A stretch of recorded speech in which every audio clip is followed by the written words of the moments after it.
আমার চ্যানেলে আমি দশম শ্রেণীর ছাত্রছাত্রীদের আন্তরিক স্বাগত জানাই।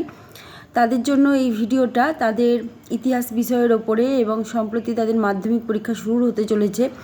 সেখানে বলি আমি ইতিহাসের দেখো 8টা চ্যাপ্টার আছে এবং 8টা এই চ্যাপ্টারের মধ্যে যে প্রথম চ্যাপ্টারটি আছে সেটা অনেক বেশি কনফিউশন ক্রিয়েট করে, যেখানে অনেক টপিক আছে এবং কিভাবে পড়লে সব বিষয়টা রপ্ত হয়ে যাবে সেটা নিয়ে অনেক বেশি কনফিউশন হয়।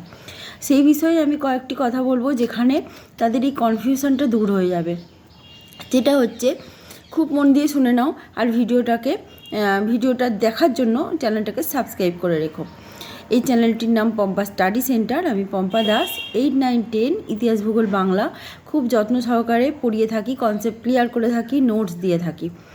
দেখো, যেটা হচ্ছে ঘটনা সেটা যে প্রথম চ্যাপ্টারটি আছে, ইতিহাস বইয়ের প্রথম চ্যাপ্টারটি আছে, সেখানে ইতিহাসের ধারণা দেওয়ার চেষ্টা করা হয়েছে। সম্প্রতি যেটা ঘটনা সেটা হচ্ছে ইতিহাস নিয়ে, ইতিহাসের বিষয়বস্তু সংক্রান্ত ঘটনাগুলো বলা হয়েছে। আগে ইতিহাসের বিষয়বস্তু ছিল রাজা মহারাজাদের যুদ্ধ বিগ্রহ, সংগ্রাম, রাজ্য জয়, রাজ্য শাসন, সেই সমস্ত কিছু। কিন্তু বর্তমান দিনে ইতিহাসের বিষয় চেঞ্জ হয়েছে, পরিবর্তন হয়েছে।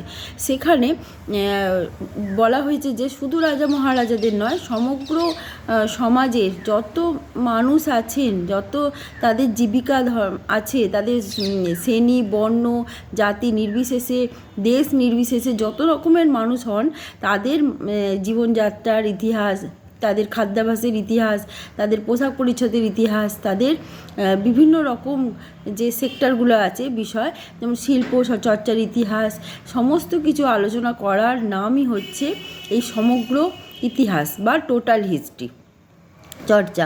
ঠিক আছে, এবার এই দেখো, এখানে তোমাকে টোটাল হিস্ট্রি চর্চা করতে বলা হয়নি, তোমাকে বোঝানো হয়েছে যে বর্তমান দিনে আধুনিক ইতিহাসের বিষয়বস্তুগুলো কী কী সেটা জানার জন্য তোমাকে এই টপিকগুলো দেওয়া হয়েছে। এবং এই টপিকগুলো কেন ইতিহাসের বিষয়বস্তু হয়ে উঠেছে সেটুকু একটু ধারণা দেওয়ার চেষ্টা করা হয়েছে। কী ধরনের কোশ্চেন আসে, যে খাদ্যাভ্যাসের ইতিহাস কাকে বলে, খাদ্যাভ্যাসের ইতিহাসের গুরুত্ব লেখো। পোশাক পরিচ্ছদের ইতিহাস কাকে বলে, পোশাক পরিচ্ছদের ইতিহাসের গুরুত্ব লেখো। তাহলে কাকে বলে আর গুরুত্ব লেখো, এটা কিন্তু একটা টেবিল করে নিতে পারো, মুখস্থ করতে পারো, এবং সরিকাতেও দেখবে এইভাবে করা থাকে কোশ্চেন। এবার কাকে বলে কী করে লিখবে, কাকে বলে হচ্ছে, ধরো বলছি খাদ্যাভ্যাসের ইতিহাস কাকে বলে বা খেলার ইতিহাস কাকে বলে। যদি খেলার ইতিহাস কাকে বলে এটাই বলো, তাহলে হবে যে মানব সভ্যতার সূচনা লগ্ন থেকে বর্তমান দিন পর্যন্ত খেলাধুলা যেভাবে বিবর্তিত হয়েছে সেই ঘটনা ইতিহাসের বর্ণনা করার নাম হচ্ছে খেলার ইতিহাস। ঠিক আছে, এবার এর গুরুত্ব হচ্ছে এর কার্যকারিতা, এর গ্রহণযোগ্যতা, কেন এটা খেলার ইতিহাসের পাতায় ইনক্লুড হলো, অন্তর্ভুক্ত হলো, সেই বিষয়ে তোমাকে জানতে হবে। সেটাই জিজ্ঞাসা করা হচ্ছে যে এর গুরুত্ব লেখো। গুরুত্ব হচ্ছে এর গ্রহণযোগ্যতা, কেন গ্রহণ করা হলো। ঠিক আছে, তাহলে এটুকু বলতে হবে যে খেলার ইতিহাস চর্চার মাধ্যমে সমকালীন সমাজের অর্থনৈতিক সামাজিক পরিকাঠামো সম্পর্কে জানতে পারা যায়। মানুষের রুচি পছন্দ, ইচ্ছা অনিচ্ছা সব কিছু জানতে পারা যায়। আচ্ছা, তাছাড়া খেলার ইতিহাসের মধ্য দিয়ে কিছু রাজনৈতিক ঘটনাও উঠে আসে। যেমন দেখেছো 1911 সালের আইএফএ শিল্ড, যেমন উদাহরণ দিতে পারো।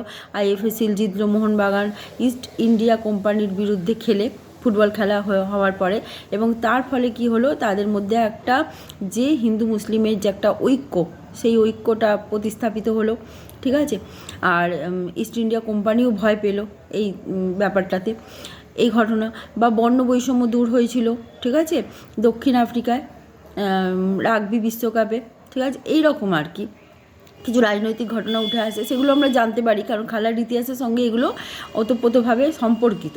ঠিক আছে, এই হচ্ছে ঘটনা। এবার খাদ্যাভ্যাসের ইতিহাস, খাদ্যাভ্যাসের ইতিহাস কাকে বলে? সেই প্রাগৈতিহাসিক যুগ থেকে। এটা কিন্তু মানুষ সূচনা লগ্ন নয়, মানব সভ্যতার সূচনা লগ্নও বলতে পারো, প্রাগৈতিহাসিকও বলতে পারো। ঠিক আছে, মানুষ ছিল প্রথমে কি? খাদ্যের সংগ্রাহক, খাদ্য সংগ্রহ করতো, তারপরে কি? খাদ্য উৎপাদন করতে শুরু করলো। তাহলে মানুষ প্রাগৈতিহাসিক যুগ থেকে শুরু করে মানুষের যে খাদ্যাভ্যাসের পরিবর্তন, বিবর্তন, খাদ্যের বিভিন্ন রকমের খাদ্য গ্রহণ, ঠিক আছে, সেই সমস্ত ঘটনা নিয়ে যেই রচনা, সেটাই হচ্ছে খাদ্যাভ্যাসের ইতিহাস। সেই সমস্ত বিষয় চর্চা করার নাম হচ্ছে খাদ্যাভ্যাসের ইতিহাস। এর গুরুত্বতেও আসবে মানুষের পছন্দ অপছন্দ, সামাজিক জীবন, অর্থনৈতিক জীবন, ধর্মীয় জীবন আসবে। কারণ আমরা দেখবে ধর্মচর্চা করি যখন, তখন অন্যরকম খাবার গ্রহণ করি, বা যখন সামাজিক আমাদের কোনো অনুষ্ঠান হয় তখন অন্যরকম খাবার হয়, বা বলতে পারো সংস্কৃতি উঠে আসে। ঠিক আছে, খাদ্যাভ্যাসের ইতিহাসের মধ্য দিয়ে মানুষের প্রবণতা জানা যায়। প্রবণতা কোন দিকে মানুষের প্রবণতা আছে, ঠিক আছে, ইচ্ছাটা কোন দিকে যাচ্ছে সেটা জানা যায় খাদ্যাভ্যাসের ইতিহাসের মধ্য দিয়ে। ঠিক আছে, এই হচ্ছে ঘটনা। এখানে উদাহরণ দিতে পারো, মানুষের কিছু কি বলে ঐতিহ্য, বনে দিয়ে আনা, এগুলোও প্রকাশ পায়। ঠিক আছে, দেশাচার, লোকাচার, এগুলোও প্রকাশ পায়, সেইটা বলতে হবে। ঠিক আছে, আশা করি বুঝতে পারছো। প্রত্যেকটা টপিক ধরে বোঝানো সম্ভব নয়, কিন্তু এটা হচ্ছে আমি বুঝিয়ে দিলাম যে এইভাবে তোমরা প্রথম চ্যাপ্টারটাকে রপ্ত করে নিতে পারো। আর হচ্ছে যেখানে রয়েছে তোমার জীবনস্মৃতি বা তোমার ওই যে সোমপ্রকাশ বা বঙ্গদর্শন, এখানে সম্পাদকের নাম, পত্রিকার গুরুত্ব এবং পত্রিকাটি কবে প্রকাশ হয়েছিল বা রচনাটি কবে প্রকাশিত হয়েছিল এবং এখানে কি কি বিষয়বস্তু ছিল, এরকম করে একটা টেবিল করে নিয়ে এটা মুখস্থ করতে হবে। ঠিক আছে, তোমাকে দেখতে হবে যে কতখানি তুমি ইনফরমেশান দিচ্ছ, তার উপরেই কিন্তু নাম্বার। উইদাউট নাম্বার, কোনো নাম্বার নেই। ঠিক আছে, ইতিহাস মানেই ইনফরমেশান। আগামী দিনে আরও বেশি এরকম ভিডিও পেতে চ্যানেলটিকে সাবস্ক্রাইব করে রাখো।